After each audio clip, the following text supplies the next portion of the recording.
Good morning everyone, welcome to newspaper decoded. आज हम अपना 5 जनवरी का द हिंदू न्यूज़पेपर देख लेते हैं। तो जो फर्स्ट न्यूज़ है यहाँ पर, जैसा हमें पता है कि यूएस फोर्सेस ने सैटरडे रात को वेनेजुएला के अंदर एक मिलिट्री ऑपरेशन किया, जिसके बाद वहाँ के जो प्रेसिडेंट है निकोलस मदुराओ, उनको ले जाया गया न्यूयॉर्क और उन पर नार्को टेररिज्म के कॉन्स्पिरेसी के चार्जेस लगे हैं।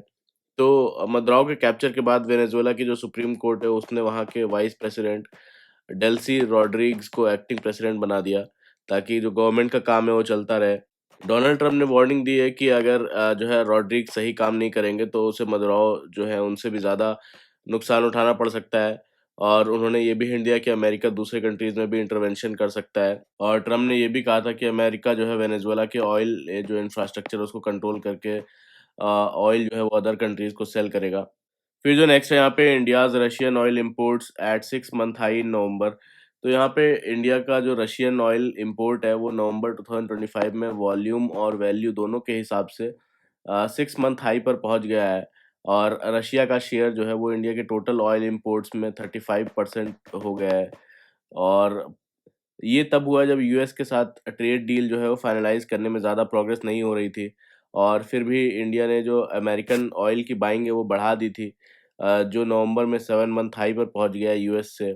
और टोटल इंपोर्ट्स का लगभग 13% यूएस का हो गया था। मतलब रशिया और यूएस को मिलाकर जो ऑयल इंपोर्ट है लगभग जो है 50%, आधा हिस्सा हो गया था टोटल ऑयल इंपोर्ट्स का इंडिया का। तो कॉमर्स मिनिस्ट्री के हिसाब से जो है इंडिया ने नवंबर में रशिया से 7.7 मिलियन टन्स का ऑयल रशिया से इंपोर्ट किया, जो टोटल इंपोर्ट का 35.1% है। और जो नवंबर 2024 है उसके कंपैरिजन में 7% ज़्यादा यहाँ पे रशिया से इंपोर्ट किया है। और वैल्यू के टर्म्स में नवंबर में इंडिया ने 3.7 बिलियन डॉलर्स का रशियन ऑयल इंपोर्ट किया, जो कि ऑयल इंपोर्ट बिल का 34%, जो टोटल ऑयल बिल है उसका 34% रहा। तो यहाँ पे अगस्त 2025 में यूएस ने इंडिया के इंपोर्ट्स पर 25% से टैरिफ बढ़ाकर 50% कर दिया था। तो एक तरह का 25% और पेनल्टी लगाई थी, क्योंकि इंडिया रशियन ऑयल इंपोर्ट कर रहा था। फिर जो नेक्स्ट है यहाँ पे, Venezuelan crisis unlikely to hit India's energy security. तो यहाँ पे बोलते हैं कि यूनाइटेड स्टेट्स का जो वेनेजुएला पर अटैक है उसका इंडिया की एनर्जी सिक्योरिटी पर ज़्यादा डायरेक्ट इम्पैक्ट होने की संभावना बहुत कम दिखती है। लेटेस्ट डेटा के हिसाब से नवंबर 2025 में इंडिया ने सिर्फ 255.3 मिलियन डॉलर्स का वेनेजुएला से ऑयल इंपोर्ट किया, जो इस साल के टोटल इंपोर्ट बिल का सिर्फ 0.3% हिस्सा था। और 2013 में जो है 13 बिलियन डॉलर इंपोर्ट किया था। 2019 तक ग्रेजुअली इसको कम किया गया और अभी तो जो है 255 मिलियन का ही किया, सिर्फ मिलियन डॉलर का। और तो यहाँ पे बोलते हैं ट्रेड वॉल्यूम जो है ऑलरेडी काफ़ी कम है और सैंक्शंस और लॉन्ग डिस्टेंस होने के कारण इंडिया पर कोई मेजर इकोनॉमिक या जो एनर्जी इम्पैक्ट है वो एक्सपेक्टेड नहीं है।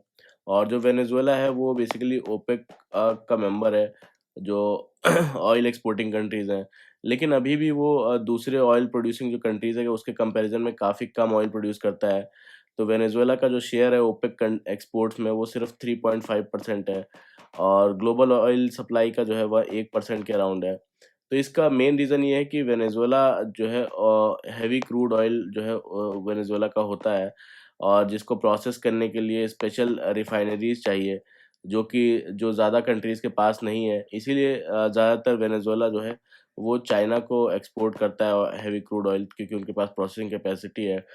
तो यहाँ पर वीकेंड के यूएस एक्शन के बाद ट्रम्प ने अनाउंस किया कि अमेरिका जो है वेनेजुएला के ऑयल सप्लाई को टेक ओवर करेगा और अदर कंट्रीज़ को एक्सपोर्ट करेगा और जो वहाँ का ऑयल इंफ्रास्ट्रक्चर उसको रीबिल्ड करेगा, जिसका खर्चा जो है ऑयल कंपनीज से ही रिकवर किया जाएगा। फिर जो नेक्स्ट है यहाँ पे ऑलिव रिडले टर्टल के बारे में है। तो ऑलिव रिडले टर्टल बेसिकली ये दुनिया में सबसे ज़्यादा पॉपुलेशन वाले सी टर्टल माने जाते हैं। फिर भी आईयूसीएन की कैटेगरी में ये वल्नरेबल कैटेगरी में आते हैं, मतलब एक्सटिंक्शन का रिस्क जो है प्रेजेंट है। और olive Ridley turtle mainly Indian ocean, Pacific ocean और जो अटलांटिक ओशियन में मिलते हैं। तो इंडिया में स्पेशली जो है उड़ीसा के कोस्ट पर गारीमाथा जो बीच है, ऋषिकुल्या, देवी रिवर पर, आंध्र प्रदेश एंड तमिलनाडु पर मिलते हैं। विशाखापट्टनम एंड नेल्लोरे बेल्ट जो है वहाँ पर मिलते हैं ये। और इनकी एक खास बात है जिसको मास नेस्टिंग बोलते हैं, अरीबादा। ये क्या होता है, ये बेसिकली जब हज़ारों फीमेल टर्टल्स एक साथ जो है बीच पर आकर एग्स को ले करती हैं, और नेस्टिंग सीज़न होता है इनका दिसंबर टू अप्रैल में, तो इसी को अरीबादा बोलते हैं। अभी क्या हुआ है कि इस साल ऑलिव रिडले जो टर्टल है, उसका नेस्टिंग सीज़न जो है विशाखापट्टनम के बीचेस पर पूरी तरीके से शुरू हो चुका है।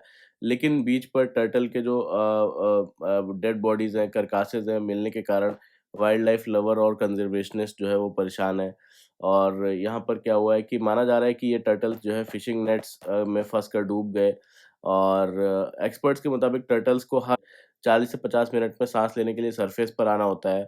और अगर वो फिशिंग नेट्स में फँस जाए तो डूब सकते हैं, और इसीलिए इनका प्रोटेक्शन का एक्ट है उसको स्ट्रिक्टली एनफोर्स करने को बोला गया है, और कोस्ट से 8 किलोमीटर के अंदर इल्लीगल फिशिंग पर एक्शन लेने की डिमांड की गई है। फिर जो नेक्स्ट है यहाँ पे, Jaishankar began 6 day visit to France and Luxembourg. तो यहाँ पर external affairs minister S Jaishankar, इन्होंने संडे को से जो है 6 दिन का विजिट फ्रांस और लुक्सेमबर्ग का स्टार्ट किया है, जहाँ वो बायलैटरल और ग्लोबल इश्यूज पर बातचीत करेंगे। तो इंडिया और फ्रांस का जो स्ट्रेटेजिक पार्टनरशिप है उसमें जो प्रोग्रेस हुई है उस पर डिस्कशन होगा, और साथ ही ग्लोबल इश्यूज पर भी बात होगी। जो अगले मंथ फ्रेंच प्रेसिडेंट जो इमैनुअल मैक्रोन है वो नेक्स्ट मंथ इंडिया आ रहे हैं, तो उसकी विजिट की प्रिपरेशन का भी हिस्सा है ये। फिर जो नेक्स्ट है यहाँ पे, army chief general Upendra Dwivedi embarks 2 day visit UAE visit. तो यहाँ पे army chief general Upendra Dwivedi जो है यूनाइटेड अरब एमिरेट्स के लिए 2 दिन विजिट पर गए, जहाँ पर बायलैटरल मिलिट्री कोऑपरेशन स्ट्रेंथन करने की बात होगी। और सोशल मीडिया पर आर्मी ने बोला कि ये विजिट जो है दोनों देशों के बीच म्यूचुअल अंडरस्टैंडिंग को डीपेन करेगा, कॉमन इंटरेस्ट के एरियाज में कोऑपरेशन बढ़ाएगा, और बायलैटरल डिफेंस टाइज को एडवांस करने की कमिटमेंट हाईलाइट करता है ये विजिट। फिर जो नेक्स्ट है यहाँ पे, defence minister Rajnath Singh to commission new coast guard ship today. तो यहाँ पे defence minister Rajnath Singh Monday को गोवा में इंडियन कोस्ट गार्ड शिप समुद्र प्रताप को कमीशन करेंगे, और ये जो शिप है समुद्र प्रताप, ये पॉल्यूशन कंट्रोल के लिए स्पेशली डिज़ाइन की गई पहली वेसल है, और जो 2 शिप डिज़ाइन होनी है उसमें से पहली वेसल है ये। तो इस शिप में एडवांस सिस्टम लगे हैं जो कि ऑयल स्पिल्स को डिटेक्ट करते हैं, जिससे कि पॉल्यूशन रिस्पॉन्स ऑपरेशंस जो ईईज़ेड ज़ोन है, एक्सक्लूसिवली इकोनॉमिक ज़ोन, उसके अंदर और उससे बाहर भी इफ़ेक्टिवली जो है किए जा सकते हैं। तो ये जो वेसल है ये बेसिकली कंटामिनेंट्स को एनालाइज़ कर सकती है, और कंटामिनेंट्स वाटर से ऑयल को सेपरेट कर सकती है। फिर जो नेक्स्ट है यहाँ पे, centre relaxes norms for startups to get funds from department of science and industrial research. तो यहाँ जो सेंटर ने डीप टेक स्टार्टअप्स हैं उनके लिए फाइनेंशियल असिस्टेंस के रूल्स जो है रिलैक्स किए हैं, और जब वो डीएसआईआर से फंडिंग लेते हैं, तो यहाँ पर क्या किया गया है कि डीप स्टार्ट टेक स्टार्टअप्स जो है उनको 1 करोड़ तक फंडिंग देने के लिए जो 3 साल की वायबिलिटी कंडीशन है वो हटा दी गई है। मतलब कम से कम 3 साल तक जो है जो स्टार्टअप है उसको सस्टेनेबल और वायबल जो है प्रूव करना होता था। तो यहाँ पर जो science and technology minister Jitendra Singh, उन्होंने बोला कि जो ये डिसीजन स्टार्टअप्स को एक्सेलरेट करना और उनकी ग्रोथ करने के लिए एक बिग इंसेंटिव जो है, और अब स्टार्टअप्स को स्केल अप करने के लिए 3 साल का वेट जो है वो नहीं करना पड़ेगा। फिर जो नेक्स्ट है यहाँ पे, Jammu and Kashmir administration takes measures to curb drug trafficking. तो यहाँ पे जम्मू एंड कश्मीर एडमिनिस्ट्रेशन ने जो कोरियर और पार्सल सर्विस है उसके लिए स्ट्रिक्ट गाइडलाइंस इशू की है, ताकि जम्मू एंड कश्मीर में ड्रग ट्रैफिकिंग को कंट्रोल किया जा सके। कोई भी जो कोरियर कंपनी है या पार्सल सर्विस है, वो तब तक नार्कोटिक ड्रग्स या कोई साइकोट्रोपिक सब्सटेंस जो है को उसको एक्सेप्ट, बुक या फिर ट्रांसपोर्ट नहीं करेगी जब तक उसके पास national drug and psychotropic substances जो रूल्स हैं उसके अंडर वैलिड जो है परमिट ना मिला हो उसको। और drugs and cosmetics act 1940 rules follow ना कर रहा हो।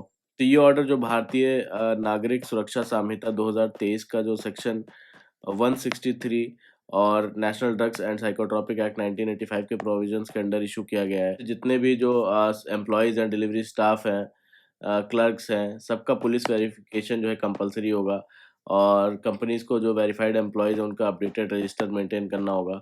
स्टाफ को ट्रेनिंग और सेंसिटाइजेशन दी जाएगी ताकि वो सस्पिशियस कंसाइनमेंट्स को आइडेंटिफाई करके पुलिस को रिपोर्ट कर सकें। फिर जो नेक्स्ट है यहाँ पे, security camps the game changer in the moist fight. तो यहाँ पे इंडिया में मॉइस्ट इंसर्जेंसी जो है वो काफ़ी कम हो चुकी है, स्पेशली लास्ट 2-3 सालों में, और अब ये movement mainly Bastar region, Chhattisgarh के कुछ पॉकेट्स तक जो है लिमिटेड रह गया है, और 2010 के कंपैरिजन में वॉयलेंस 90% तक गिरा है, और लेफ्ट विंग एक्सट्रीमिज्म जो है वो अफेक्टेड डिस्ट्रिक्ट का नंबर 126 से घटकर 11 रह गया है 2025 में। तो यहाँ पे पहले माओइज़्म क्यों बढ़ा, यहाँ पे बोलते हैं कि 1980s में जो दंडाकारण्य रीजन है बस्तर बेल्ट में, वहाँ पर रिमोट जंगल एरियाज थे। ट्राइबल्स को नेग्लेक्ट किया गया, वीक गवर्नेंस था, जल जंगल और ज़मीन के कॉन्फ्लिक्ट्स थे, और एक्सप्लॉयटेशन और लैक ऑफ एडमिनिस्ट्रेशन की वजह से यहाँ पर इन सब वजह से माओइस्ट को जो है सपोर्ट और स्पेस मिल गया माओइज़्म के लिए। तो अब माओइज़्म क्यों कम हो रहा है? बोलते हैं कि पहला, सिक्योरिटी कैंप्स रिमोट एरियाज़ तक पहुँच गए हैं, पुलिस प्रेज़ेंस बढ़ी है और माओइस्ट फ्री मूवमेंट वो रेस्ट्रिक्ट हुआ है। सेकंड, बोलते हैं कि इमरजेंसी रिस्पॉन्स फ़ास्ट हुआ है, यानी कि ऑपरेशंस इफ़ेक्टिव हुए और माओइस्ट डिफेंसिव मोड में आ गए माओइस्ट। थर्ड, बोलते हैं कि बेटर इंटेलिजेंस, यानी कि लोकल सब सिक्योरिटी फोर्सेस को इंफॉर्मेशन देते हैं। और फोर्थ, बोलते हैं कि डेवलपमेंट प्रोजेक्ट्स आए हैं, जैसे कि roads, mobile towers, connectivity, jobs create हुई। और फिफ्थ, बोलते हैं कि सिविल एडमिनिस्ट्रेशन ग्राउंड तक पहुंचा, मतलब ऑफिसर जैसे कि कलेक्टर्स, तहसीलदार विलेजेस तक जो है आ रहे हैं अब। और सिक्स्थ है, पब्लिक कॉन्फिडेंस गवर्नमेंट पर शिफ्ट हुआ है, यानी माओइस्ट का साइकोलॉजिकल इन्फ्लुएंस वो टूट गया है यहाँ पर। और रिजल्ट ये हुआ है कि माओइज्म का जो रिक्रूटमेंट है, फंडिंग है, वेपन्स हैं, सप्लाई वीक पड़ गए हैं। तो काफ़ी कैडर्स जो है सरेंडर कर रहे हैं या न्यूट्रलाइज हो चुके हैं। और यहाँ पर फिर फ्यूचर चैलेंज की बात करते हैं कि फ्यूचर चैलेंज क्या है। तो अब रियल टेस्ट ये है कि जो ट्राइबल राइट्स और गवर्नेंस इश्यूज को एड्रेस किया जाए, और जो फॉरेस्ट राइट एक्ट है और जो पीसा एक्ट है, उसको प्रॉपरली इम्प्लीमेंट किया जाए, और डेवलपमेंट जो है वो पीपल सेंट्रिक हो और फोर्स सेंट्रिक ना हो। तो गवर्नमेंट को लॉन्ग टर्म प्लानिंग 2047 तक जो है करनी होगी। ट्रस्ट बिल्डिंग और प्लस जस्टिस प्लस इंक्लूजन, इसको मिलाकर फोकस करना होगा, तभी सस्टेनेबल पीस यहाँ पर पॉसिबल होगा। फिर जो नेक्स्ट है यहाँ पे the struggle to count women's labour. तो यहाँ पे आर्टिकल फिर जो नेक्स्ट है यहाँ पे the struggle to count women's labour. तो यहाँ पे आर्टिकल बताता है कि वुमेन का काम कई बार जो है वर्क उसको नहीं माना जाता, स्पेशली घर का काम, जो केयर गिवर्स है, यानी केयर गिविंग है, बच्चों और एल्डरली का ध्यान रखना, इमोशनल और मेंटल लेबर, टेंशन्स हैंडल करना, रिलेशनशिप मैनेज करना, तो इन सबको काम नहीं माना जाता। और ये सब जो सोसाइटी और इकोनॉमी को चलाने के लिए बहुत इंपॉर्टेंट है, फिर भी ना सैलरी इनके लिए मिलती है, ना पॉलिसी और लॉ में वैल्यू मिलती है, और ना ये जीडीपी में काउंट होता है। तो ये लेबर इनविजिबल क्यों बना दिया गया? बोलते हैं कि फेमिनिस्ट स्कॉलर्स के हिसाब से सिस्टम सिर्फ पेड और जो market based male type work है उसको प्रोडक्टिव मानता है, और जो जीडीपी है, इंफ्रास्ट्रक्चर है, उस पर ज़्यादा फोकस होता है। केयर वर्क को सेकेंडरी और प्राइवेट काम कह दिया जाता है। इस वजह से जो वुमेन का काम है अंडर वैल्यूड और अनपेड रह जाता है। तो कुछ कंट्रीज में रिकॉग्निशन देना उन्होंने शुरू किया है, एग्जांपल जैसे बोलीविया है, घर का काम इकोनॉमिक एक्टिविटी में माना जाता है। ट्रिनिदाद एंड टोबैगो, यहाँ पर अनपेड वर्क को मॉनेटरी वैल्यू जो है मेजर होता है अनपेड वर्क का। और जो अर्जेंटीना है, वो बच्चे पालने का अनपेड केयर के लिए जो है पेंशन क्रेडिट्स देते हैं। पर मेंटल और जो इमोशनल लेबर है अभी भी कहीं लॉ में रिकॉग्नाइज नहीं होता। तो इंडिया का सिचुएशन क्या है कि इंडिया में अभी कोई लॉ यहाँ पर नहीं है जो अनपेड और डोमेस्टिक इमोशनल लेबर को रिकॉग्नाइज करे। बट कोर्ट्स ने एक पॉजिटिव स्टेप लिया। मद्रास हाई कोर्ट ने 2023 में कहा कि घर का काम भी जो है फैमिली एसेट्स बनाने में कंट्रीब्यूशन करता है, और वाइफ को इक्वल प्रॉपर्टी शेयर मिल सकता है। तो आर्टिकल यहाँ पर मेन बोलता है कि वर्क वुमेन का जो अनपेड और इमोशनल और केयर वर्क है, ये लीगली रिकॉग्नाइज होना चाहिए, पॉलिसी और बजटिंग में इंक्लूड होना चाहिए। साथ में मेंस को भी केयर वर्क शेयर करना होगा, वरना बर्डन हमेशा वुमेन शेयर जो है वुमेन्स पर ही रह जाएगा। तो वुमेन का काम सिर्फ जो है घर का के लिए नहीं बल्कि पूरी इकोनॉमी को सस्टेन करता है। लेकिन जब तक सोशल सोसाइटी प्लस पॉलिसी इस वर्क को वैल्यू नहीं देगी, तब तक इनइक्वालिटी जो है वो कंटिन्यू होती रहेगी। फिर यहाँ पे बोलते हैं hubris and caution China's posture as 2026 begins. तो यहाँ पे बोलते हैं 2026 में की शुरुआत में चाइना एक पैराडॉक्स जैसा दिखता है, जहाँ पर इकोनॉमिक चैलेंजेस के बावजूद वो स्ट्रेटजिक कॉन्फिडेंस अपना प्रोजेक्ट कर रहा है। और वहाँ की जो लीडरशिप है, एक तरफ डोमेस्टिक जो पॉलिटिकल कंट्रोल है उसको टाइटन कर रही है, और दूसरी तरफ डिप्लोमेटिक आउटरीच और इंस्टीट्यूशनल इन्फ्लुएंस है अब्रॉड अपना बढ़ा रहा है। तो यहाँ पर बोलते हैं कि इस चेंजिंग पोस्चर के बीच जो यूएस और चाइना है, उसके पॉलिसी शिफ्ट्स ने इंडिया के जो स्ट्रैटेजिक ऑप्शन है उसको नैरो कर दिया है, जिससे जो बायलैटरल रिलेशनशिप मैनेज करना और भी कॉम्प्लेक्स हो गया है। तो यहाँ बोलते हैं मिड 2025 तक चाइना के स्ट्रेटेजिक सर्कल्स में कॉन्फिडेंस वापस आ गया। उन्हें लगता है कि चाइना यूएस के साथ ग्रेट पावर कंपटीशन में टैक्टिकल एज उसने पाई है, और ग्लोबल साउथ जो है उसमें उसका इन्फ्लुएंस बढ़ा है, और रशिया के साथ पार्टनरशिप भी डीपन कर रहा है। तो लेकिन इस कॉन्फिडेंस के नीचे रियल प्रॉब्लम्स भी हैं चाइना में, जैसे कि वीक डिमांड है वहाँ पर, प्रॉपर्टी सेक्टर स्ट्रेस है, डिफ्लेशन है, लो कॉर्पोरेट प्रॉफिट्स हैं, और फिस्कल प्रेशर है। तो कंजम्पशन यहाँ पर बूस्ट करने की बजाय चाइना जो है ने वहाँ की advance manufacturing, artificial intelligence, semiconductor, green energy और डुअल यूज़ टेक्नोलॉजी को जो है प्रायोरिटी दी, और साथ ही एक्सपोर्ट्स भी पुश किए, जिसमें कि ट्रेड सरप्लस की बात करें तो जो चाइना का है वो $1 ट्रिलियन क्रॉस हो चुका है, और जिससे कि चाइना शॉक 2.0 क्रिएट हो रहा है, मतलब कि जो ग्लोबल इंडस्ट्रीज़ है इंक्लूडिंग इंडिया उनको इम्पैक्ट कर रहा है ये सब। और इंडिया का जो ट्रेड डेफिसिट है वो चाइना के साथ वो 110 बिलियन डॉलर तक जो है पहुंच गया है, और क्रिटिकल सेक्टर्स में डिपेंडेंसी रिस्क जो है इंडिया का काफ़ी ज़्यादा बढ़ गया है, जिसमें कि फार्मा, इलेक्ट्रॉनिक्स, रिन्यूएबल्स और रेयर अर्थ मैग्नेट्स इंक्लूडेड है। तो यहाँ पर जो चाइना की इंटरनल पॉलिटिक्स है, उसमें डोमेस्टिक पॉलिटिक्स में सेंट्रलाइज़ कंट्रोल किया चाइना ने, आइडियोलॉजिकल डिसिप्लिन लाया, और जो नेशनल सिक्योरिटी फ्रेमवर्क है उसको एक्सपैंड किया, और इंडिकेट करता है ये सब कि चाइना का रिस्क टॉलरेंस बढ़ रहा है। और यूएस और चाइना के रिलेशंस की बात करें तो ट्रम्प के जो सेकेंड टर्म है उसमें इकोनॉमिक कंपटीशन, यहाँ पर इनके इकोनॉमिक जो कंपटीशन है उसके बीच शिफ्ट हुआ, और इंडो पैसिफिक पे जो फोकस कम हुआ है, और लेकिन जो राइवलरी है इनके बीच वो इंटैक्ट है। और जो इंडिया और यूएस के टाइज में जो फ्रिक्शन है ट्रेड और रशिया से रिलेशन को लेके, पाकिस्तान के चलते वॉशिंगटन जो है इंडिया को चाइना का काउंटर मानने में प्रायोरिटी कम दे रहा है, और चाइना को लगता है कि जो रिलेटिव एडवांटेज है उसका बढ़ गया है, इसलिए वो इंडिया के कंसर्न्स एकोमोडेट करने में लेस विलिंग दिखता है। और यहाँ पर बोलते हैं इंडिया और चाइना के बारे में कि इंडिया और चाइना के जो रिलेशंस हैं वो स्टेबल बट नॉट नॉर्मल लगते हैं। यानी कि इसका मतलब है कि चाइना और पाकिस्तान डिफेंस और मिलिट्री लेवल तक जो है मिलकर काम कर रहे हैं, जिसमें कि जॉइंट मिलिट्री एक्सरसाइज, वो इंटेलिजेंस कोऑर्डिनेशन ये सब कर रहे हैं। तो इंडिया के लिए two front security challenge create हो रहा है, मतलब एक साथ चाइना और पाकिस्तान को कंट्रोल करना। और जो चाइना है तिब्बत में इंडियन बॉर्डर के पास एक बड़ा हाइड्रो पावर प्रोजेक्ट या डैम प्रोजेक्ट जो है बना रहा है। इसका कॉन्सिक्वेंस ये होगा कि ब्रह्मपुत्र जैसी जो नदी है उसका पानी कंट्रोल कर सकता है चाइना, और इंफ्रास्ट्रक्चर के बनने से मिलिट्री प्रेजेंस वहाँ पर वो बढ़ा सकता है। और थर्ड है कि रेयर अर्थ का एक्सपोर्ट का डिसरप्शन, यानी कि चाइना दुनिया का सबसे बड़ा rare earth export mineral supplier है, जो electronics, defence technology, EV, missiles इन सब में यूज़ होता है, और चाइना कभी-कभी इन पे एक्सपोर्ट बैन लगा देता है रेयर अर्थ मेटल पर, और कोटा रेस्ट्रिक्ट कर देता है। तो इससे इंडिया की इंडस्ट्रीज़ जो है पर डिपेंडेंसी प्रेशर जो है बढ़ जाता है, और सप्लाई चेन रिस्क क्रिएट होता है। और जो हर हर बार जो है अरुणाचल को लेकर चाइना बार-बार अरुणाचल प्रदेश को साउथ तिब्बत बताता है, और मैप्स में अरुणाचल प्रदेश को अपना पार्ट जो है वो क्लेम करता है। तो यहाँ पर ये टेरिटोरियल जो प्रेशर टैक्टिक होता है, जिससे डिप्लोमेटिकली और साइकोलॉजिकली जो क्लेम असर्ट किया जाता है। तो अब यहाँ पे देख लेते हैं इंडिया को करना क्या चाहिए, व्हाट इंडिया शुड डू। एक तो कैलिब्रेटेड एंगेजमेंट होना चाहिए, मतलब चाइना से रिलेशंस धीरे-धीरे केयरफुली हैंडल करना, ना ज़्यादा कन्फ्रंट करना और ना बिल्कुल सॉफ्ट रहना। तो रिस्क कम रखते हुए टॉक्स को कंटिन्यू रखना।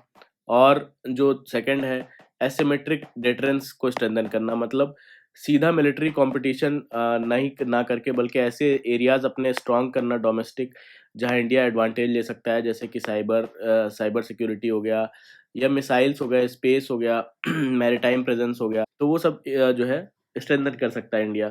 थर्ड क्या कर सकता है कि इंडस्ट्री और टेक्नोलॉजी में सेल्फ रिलायंस को एक्सेलरेट कर सकता है इंडिया। चाइना पर डिपेंडेंसी कम करे, इलेक्ट्रॉनिक्स में, defence, semiconductor, batteries, rare earth में, इन जैसे सेक्टर्स में इंडिया और फार्मा में मेड इन इंडिया की कैपेसिटी बढ़ा सकता है। Fourth, external balancing carefully assess करें, यानी अलाइज का सपोर्ट यूजफुल है लेकिन ब्लाइंड डिपेंडेंस नहीं होना चाहिए। जैसे यूएस, क्वाड, रशिया, इन सब के साथ टाइज को प्रैक्टिकल और इंटरेस्ट बेस्ड तरीके से बैलेंस करना होगा। और फिफ्थ बोलते हैं कि prepare for long term competition, यानी चाइना के साथ राइवलरी शॉर्ट टर्म इशू नहीं है। इंडिया को पेशेंट, स्टडी और लॉन्ग टर्म जो स्ट्रैटेजी है उसके साथ चलना होगा।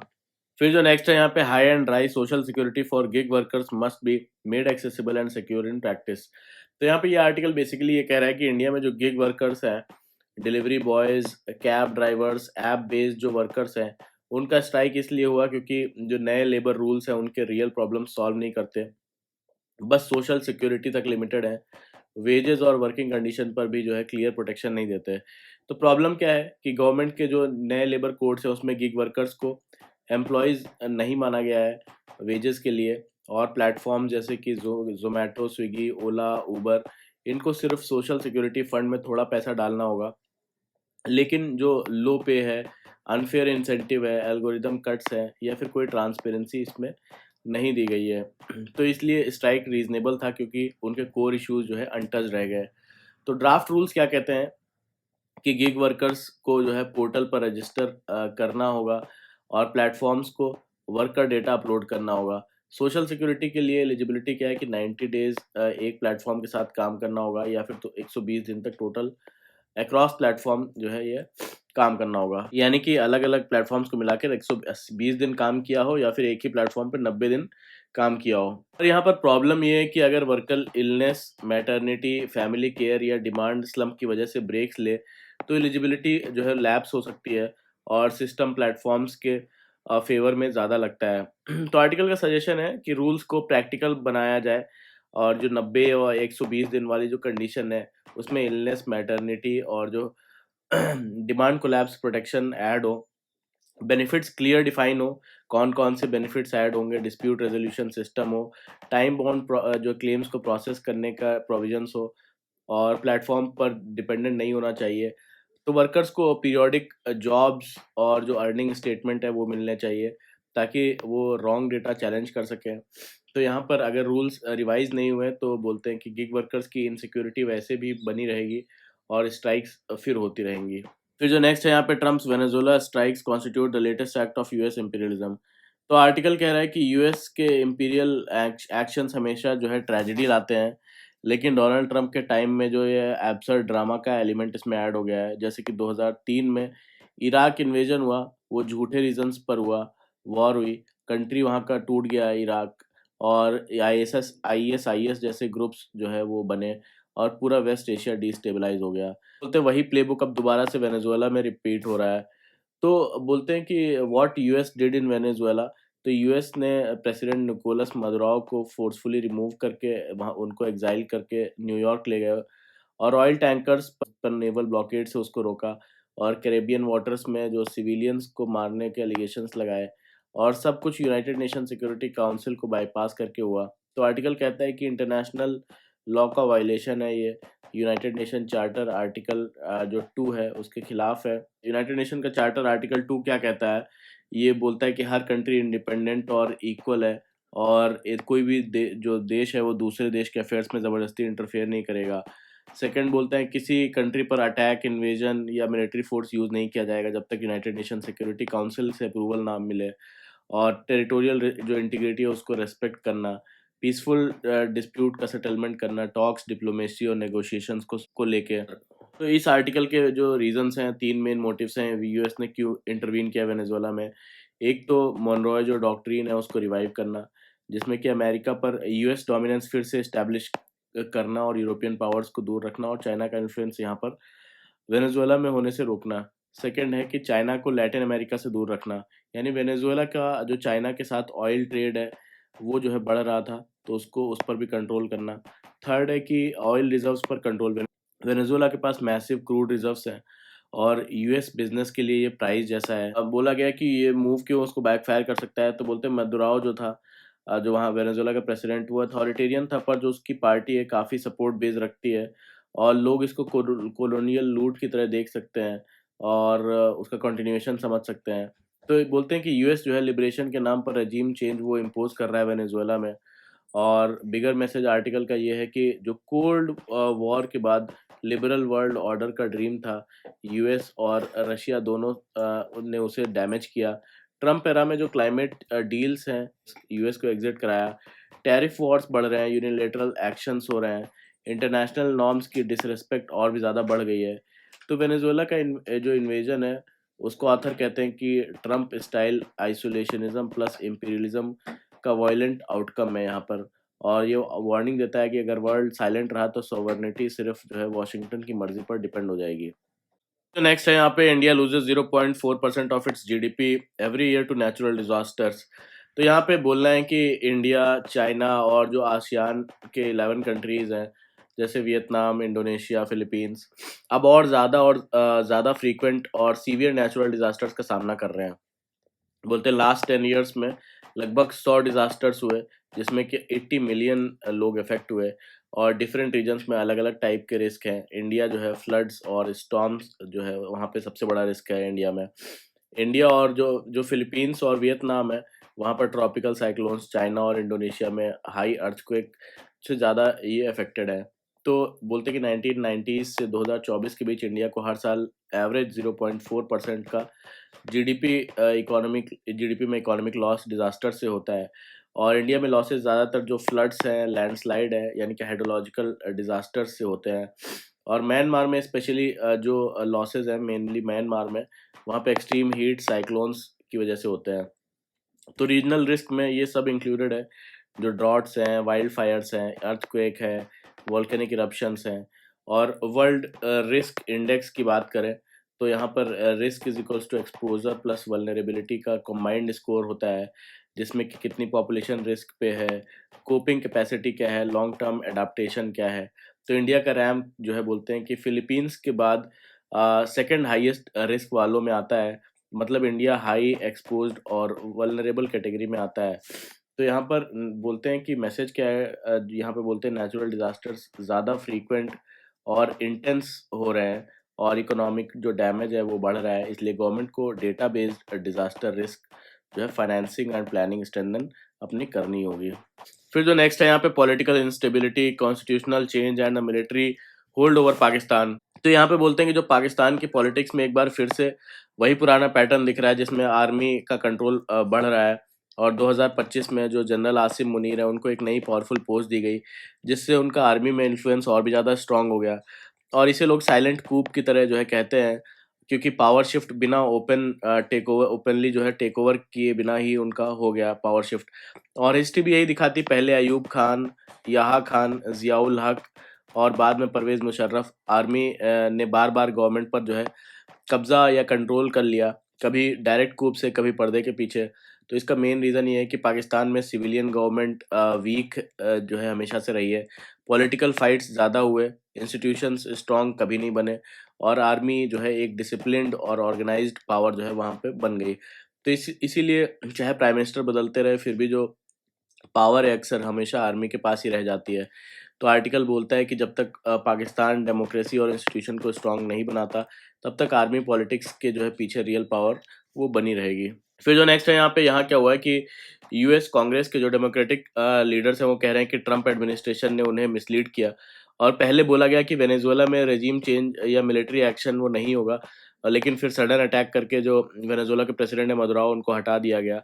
और अब वहाँ के जो लॉ मेकर्स हैं वो क्लैरिफिकेशन मांग रहे हैं कि अब बिना कोई फर्दर अप्रूवल के कोई भी फर्दर एक्शन वहाँ पर वेनेजुएला में ना लिया जाए। जो नेक्स्ट है यहाँ पे, China ask US to release Maduro his wife at once. तो चाइना ने यूएस से डिमांड की कि वो वेनेजुएला के प्रेसिडेंट निकोलस मदुराओ और उनकी वाइफ को तुरंत रिलीज करे, और वेनेजुएला के इश्यूज को डायलॉग और नेगोशिएशन से सॉल्व करे, ना कि फोर्स से। तो चाइना ने कहा कि मदुराओ को ज़बरदस्ती पकड़कर कंट्री से बाहर ले जाना इंटरनेशनल लॉ और यूएन चार्टर के रूल्स के खिलाफ है। तो चाइना के साथ-साथ रशिया और ईरान ने भी यूएस एक्शंस की जो है को कंडेम किया, और इवन कुछ वेस्टर्न एलाइज जैसे कि फ्रांस, यूरोपियन यूनियन और स्पेन ने भी इस पर कंसर्न एक्सप्रेस किया और बोला कि ये इंटरवेंशन जो है रीजन को अनस्टेबल कर सकता है। ओवरऑल बोलते हैं कि कई देश कह रहे हैं कि यूएस का मिलिट्री एक्शन लॉ के अगेंस्ट है, और वेनेजुएला क्राइसिस को फोर्स के बिना टॉक्स के ज़रिए सॉल्व करना चाहिए।